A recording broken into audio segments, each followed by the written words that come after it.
From an artist to a mindful creator, today's guest Danny Suede takes us on an extraordinary journey of self-discovery and transformation. In part one of this an amazing series this week with Danny, he really opens up about the story behind his unique name, his evolution as a digital artist and musician, and how he learned to dance with anxiety instead of fighting it. If you've ever felt stuck between creativity and fear, then I feel this episode with Danny and myself is your permission to slip, to break free, right? Please hit subscribe here on YouTube. Danny Suede is incredible. Join us this week with Danny for an amazing conversation that might just change the way you see your own potential in life. It's incredible. Here's Danny Suede and myself after this trailer. See you in a sec. Welcome to Leading Our Own Way. I'm your host, Andrew White, and this is the podcast that unveils captivating narratives of resilience and personal triumph. This podcast is for anyone seeking inspiration and insights on overcoming life's challenges. Follow and subscribe, and then we can lead together forever. You know Danny Suede? I love that name. As soon as you emailed me and I saw the name Danny Suede in my email inbox, I knew I had to meet you. Danny Suede, welcome to the podcast of Leading Our Own Way. Such a pleasure to have you on the show. How are you tonight, brother? Andrew. I'm great. I'm doing great. Thank you. Brilliant. Stoked to be here. So good to. I need to ask you though, is Danny Suede your real name, or is there a story behind it? It's not my real name. My real name is my name is Daniel. But I go by Danny. Yeah. Suede though, it's really funny. So my older brother is a musician as well, and he was in a rock band a couple years back, and they would wear like suits and like kind of dress up on stage. And he had this like velour jacket. It wasn't even suede, but it like looked like suede. I don't know. So they called him, like the band would always like, they were so rough on each other. So they called him Ben Suede, like as a joke, like, oh, Ben Suede with your suede jacket. Ugh. And he's like, dang, that sounds cool. So he started going by that, like just changed his thing to Ben Suede. And then once he left that band and we started doing our own band and working together a lot, he's like, you should change yours too. And we'll be the Suede brothers. So yeah, and my little brother did that too when he was in the band with us. So we all just changed it and just ran with it. Love that story. Yeah. It's such a cool name. So good. And has Danny Suede brought you a lot of attention then? I don't know. I mean, some people mention it, but it's hard to say, you know, how many people would like notice me because of that unless they say it, right? But I would imagine it's like pretty eye-catching or, you know. Oh, it's definitely eye-catching. That's for sure. It works for you. Yeah. Tell us a little bit about yourself, Danny, because you've got a incredible journey. We've been speaking now for a couple of months, and I've always loved your vibe. I love your energy when we first met, and we just connected so well. I really enjoyed our conversation when we first met. So first of all, thank you for joining me on my journey. I'm honoured to share your journey. Tell us a little bit about yourself and I suppose how you're leading your own way. Thank you. So my name's Danny Suede. I'm an artist. Right now, I basically sold and got rid of most of my stuff, and now I'm just traveling the world with basically everything I own, kind of going where the wind blows, and I just make music. I make digital art and video, and I write, and I'm a creative, right? I'm a creator. I do YouTube, videos of my travels and whatever I'm thinking about, and I do a blog on Substack, and that's what I spend most of my time doing, and it's aimed to inspire and uplift people, and that's what I love. I just do music and I travel and I spend most of my time here at my computer, wherever I'm at, and just making music and art. And that's what I'm doing. It's a little crazy. I have a pretty, not super unorthodox lifestyle, but I definitely am out here freestyling it, and it's different than your average person, I would say. So I'm kind of jealous. That's where I'm at right now. I'm not going to lie. I'm kind of jealous of the life you're living, if I'm honest. Not that I don't love my family and my life in Australia, but it's if I was younger, I wish I could replay that part of my life the way you are. Let's break up a couple of those things that you brought up, though. Let's break up your music and then your art, and let's dissect that a little bit. Talk about the type of music, what category it would fall underneath, and maybe the meaning behind some of your lyrics and words, and if somebody was going to tune into it on Apple Music in the car or Spotify, what they would hear. Yeah, so it's been a journey. So my personal, I've been doing music since I was young, right? I started on the drums, and music has always been in my family, in my life. I started my Danny Suede like artist journey in 2020. So I've been doing that for about 5 years, and it's evolved over time as I've been finding my sound and finding myself. But as of now, it's like bubblegum pop music, and that's what I aim for. I aim for music that's like cheesy. Like I want it to be cheesy, and it could be introspective and hopefully good and cool, but it's meant to make you feel good and uplift you. It's like I make it so if you're feeling bad, you're having a bad day, or you want to pick me up, that's what you listen to, right? It makes you feel good, inspired, and happy. And I make that because that's how I want to feel, because I'm a pretty negative person a lot. I like run naturally negative or pessimistic. So I just am making music that makes me feel good and happy and inspired and uplifted, and I want to share that. So that's like really the point of the music and the way I approach it. Well, first of all, you don't look or sound cheesy. Even, but the negative side then, what makes you think you drop on that side of the fence? Great question.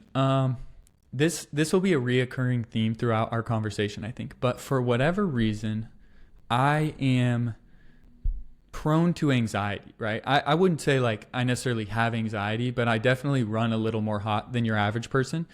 And, growing up, it was like my mom would just say I was a worrywart. And like in my head, it was like, oh, I just get nervous. But I have a hyperactive brain, right? I just am thinking all the time. And like I go crazy on it. And so I think because of that, I'm analyzing everything and trying to avoid negative situations and like looking like to, it's kind of hard to explain, but I guess if you're going into something, whether it's, whatever endeavor you're going into, get a coffee, or you're going in to do something, whatever you're doing, if you don't want to have a bad experience, you basically have to simulate what could go wrong so that you can avoid it, right? So it kind of makes you biased towards always thinking what could go wrong, what could be bad, what could, whatever. So because I tend towards that, because I'm trying to avoid bad situations because I'm so anxious, right? I think that's why I'm predisposed to just be negative, because I'm always trying to think about what could go bad so I can avoid it or control it. And so that causes me to just be on the negative side, I think. And I'm getting better. I'm working on it, and I'm getting better. So well, that actually leads well into the next question. Do you, to get better though, do you think you have to get used to, well, I suppose comfortable with the uncomfortable, putting yourself through those natural good stresses where you're still going to end up in the safe space, but you can chip away at being that, that uncomfortable zone? I can't speak for everyone, but for me, what I've found is that it's like being in shape. So there's been times in my life where I could see a pretty girl and go just right up and talk to her and say, hello, I think you're beautiful. Could I have your phone number or something like that? And not really be that scared, right? Yeah. And if I'm out in public a lot, especially in the days when I was on tour, I'm around people all the time, meeting new people every day, out and about doing the thing, then I'm not so worried about stuff that much. But when I'm in a mode like now, where I've been isolated in this apartment for the last month, right? Like just by myself. And so now I'm in a position where when I know when I go to the airport in a couple of days and I go up to the counter to check my bags and everything, my heart's going to be beating. I'm going to be like, oh, I have to talk to a person and and so it's a matter. It's like a muscle. I don't think it ever just gets fixed necessarily as far as dealing with anxiety. But when I do have it in times like this where I'm out of shape, I would say I have way better tools for dealing with it and noticing it and things like that. So that's kind of the difference. But as far as what is there, the anxiety that's there for me to deal with, it's kind of just like being in shape or not for me, if that makes sense. Absolutely. No, yeah. I listen and read a lot of things around things like that. Absolutely. And I completely agree. Because when we exercise, we're essentially, whether you like it or not, we are putting our body under stress, a good stress. So it's chipping away at being uncomfortable, isn't it? And I think we have to do that in other areas as well, like life scenarios, or whether it's jumping in cold water and things, because I do that type of thing, So I find that stuff fascinating. And we will get into some of those closer subjects around that. And I know we're going to dive into your childhood a little bit, but the other part that I wanted to dissect was going back to the original part, was the art. Let's talk about your bit of your artwork and how that, anyone's interested in art, what your art would look like. Yeah. So basically since back when I was playing drums a lot when I was younger, I got a camera to record drum covers, and then I had this whole. I basically fell in love with like photography and video through that. I'm like, oh, I can take pictures of like things, and I did a ton of photography and video, got really into video, and then through the video journey, I started getting into like 3D and VFX and like editing and like all that kind of stuff and digital art, right? Creating digital artworks. And so that became a whole revenue thing for me. Like I had jobs doing that. I still make most of my money from doing 3D visual art, videos, renders, and things like that. So it's a huge part of what I do, and it's a huge component of my music. All my music gets animations and artwork and photos that go along with it. And it's a huge part of what I do creatively, and I love it. So yeah, amazing. Yeah, I love it. Let's actually bring some of those pictures up whilst we're on the subject of the artistic side. Okay. These are, I mean, I've never seen pictures like this before, if I'm honest, but talk to us a little bit about this one, and I'll put it on the screen for anyone who's watching on Spotify and YouTube. Yeah, so that was in my garage. I just leaned on a stool and with a blue screen, and then I just had a picture of the clouds that I had taken, and then just photoshopped myself in there and did the sauce. So that's how I made that. And what was the purpose of that picture? What was it going? I think that was for a promo for my song Okay. But I ended up using it for my Spotify banner. Like if you go on Spotify on a desktop, it's my banner on a lot of things because it just turned out cool. A lot of times with art, which is fun, you don't know what you're going to get. Sometimes you have an idea and you start playing around and messing around, and it turns into something really cool. And sometimes you miss, but sometimes you never know. And for me, the approach I take artistically is a lot of times I see something in my head and then I just try to make it, right? So a lot of times it feels like an idea gets implanted from the universe. And the process of creativity is a whole other topic we could talk a lot about, which I love. But that's a lot of times it feels almost like I get a job from the universe. It's like, hey, you got to make this thing that gets shot in my head. I'm like, oh, whoa, that's dope. And then I go and I try to make it. So that's kind of the source of a lot of the art. You know, with a song, sometimes I'll have a song and I'm like, okay, I don't know what the art is. So I'll just put in my headphones and I'll lay on my bed and I'll just like vibe out and I just see what I see in my head. And then when I see something cool, I start writing it down and then I, start building from there. So that's the process a lot of times. So, okay, then that creativity side, if anyone's listening that's, getting into music or is in music and they're struggling with their creative approach, what is, talk to us about a little bit about what's come to you. And then it's either gone the other way. It's gone beautifully well. You obviously know your data and your analytics and stuff like that. Mm-hmm. What's worked really well, and then something else that you thought was amazing but didn't go the way you thought it would. I think at this point, I pretty much know. I mean, the thing is, when I get an idea, a lot of times I don't know how to make it right away, and I have to fiddle, and there's like iterations, but there's so many tutorials and software and new tools available, especially with AI and just YouTube. I can figure out how to make almost anything I want. Not anything I want, but a lot of times I'm surprised, right? And it takes trying and trying and trying. And then sometimes I go, okay, I want it to be like this, but I can't make it like this, but what if I made it like that? And then I'll swerve it. So sometimes it'll swerve.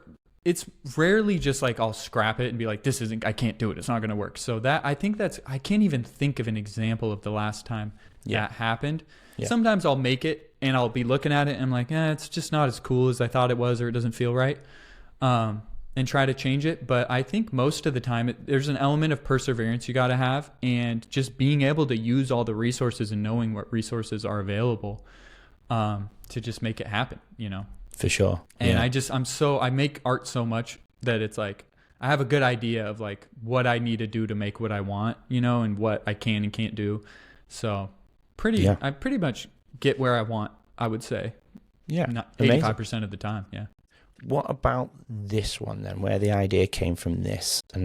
Oh, that's dope. Okay, so you'll notice that is a frame from my music video that I sent you. So yeah, and no one's heard that before, right? Yeah, it comes out in 2 days actually. Yeah, maybe not the first one, but it's not out. But you're definitely among the first batch before it's public. Yeah, so that is from my music video, which I filmed in Bali on my iPhone. And when I was in Bali, I I had a beachfront villa, right? So it was like pool on the beach. I was there for 6 weeks and it was gorgeous. And there was a reef out front. So you could just, in the morning, like I would swim out to this raft that floated out in the water and watch the sunrise.